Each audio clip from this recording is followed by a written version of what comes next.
Alors les mérocales, alors on a du pollen, hein. Le pollen. On mange la fleur entière, avec le pollen. Moi je la mange vraiment entière, je vérifie toujours quand même qu'il n'y ait pas un insecte, hein, c'est pas très agréable d'avoir quelque chose qui gigote dans la bouche de vivant. Ah, faut pas que ça arrive.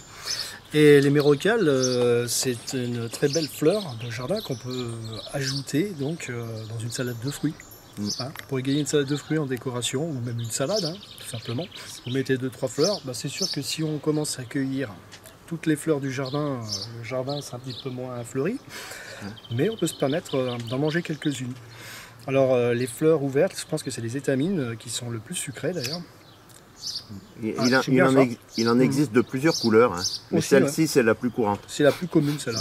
On trouve des rouges, certaines qui tirent vers le marron. Alors voilà, comment on peut la manger? Tout simplement. Moi je l'apprécie particulièrement.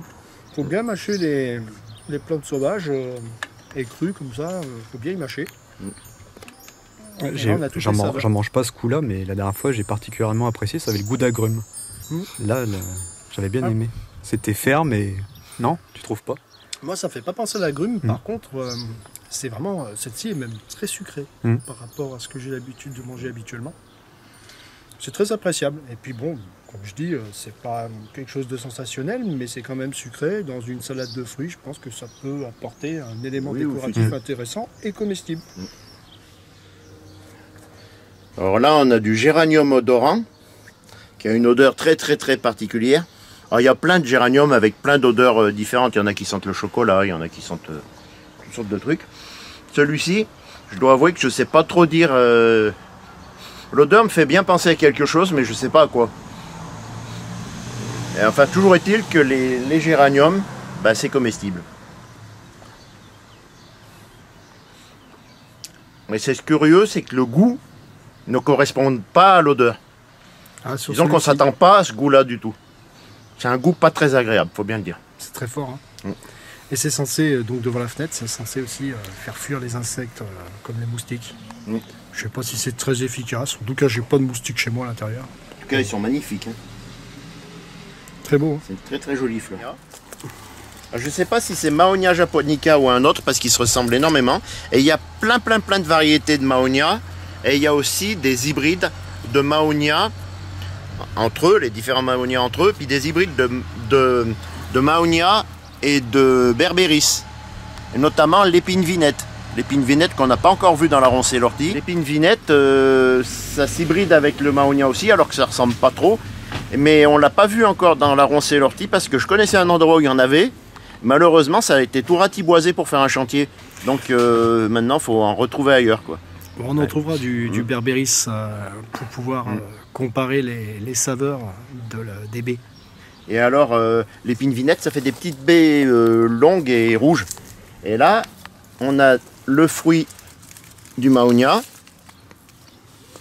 En grappe. En grappe. Comme du raisin. Ouais. Alors la fleur, c'est des petites fleurs, c'est des fleurs jaunes. Un peu comme ça d'ailleurs. On voit ce truc là où j'ai cassé. Latex. Et alors le fruit, il est comestible, cru, cuit, mais ça a un goût très, comment dire, acide.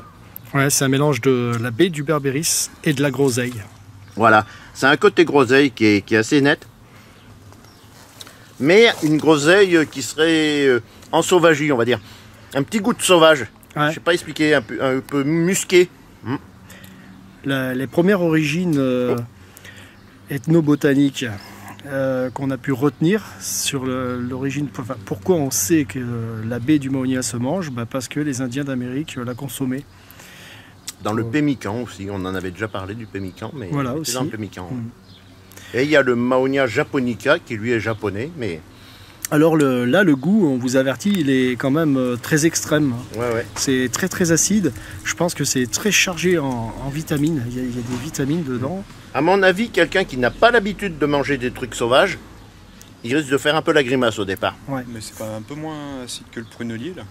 Des fois, tu prends des baies de prunelier, enfin, tu sais, les baies bleues, là, Ouais, qui sont bien plus Les- amères. Ouais, avec les la pieds famille noirs. de- Scotch le palais, là. les pins noirs, j'en ai planté aussi dans la haie, mais il est encore petit. Ça on fait pourra- grandir les dents, comme on dit. Ouais. Cet effet-là. Voilà, on a de quoi manger autour de nous. Hein. Il faut se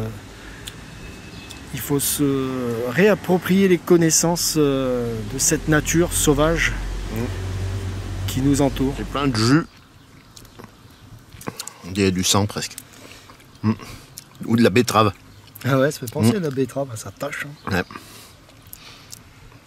Il y a la petite graine dedans. Il y a petites graines. Attends. Ah, c'est très fertile, hein. C'est très facile à faire pousser. Alors ça, oui, ça, regardez. Ah, par contre, là, Et non. voilà ce que digèrent pas les merles. Hein. Et les merles, ils vont faire leur caca un petit peu partout.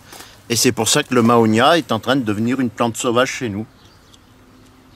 Les mahonias, puisque les merles, ils font pas gaffe, ils mangent différentes sortes, même là où ça a été hybridé, et ils poussent toutes sortes de variétés différentes. Donc c'est une plante qui s'est naturalisée chez nous, Voilà. mais elle n'est pas indigène. Voilà.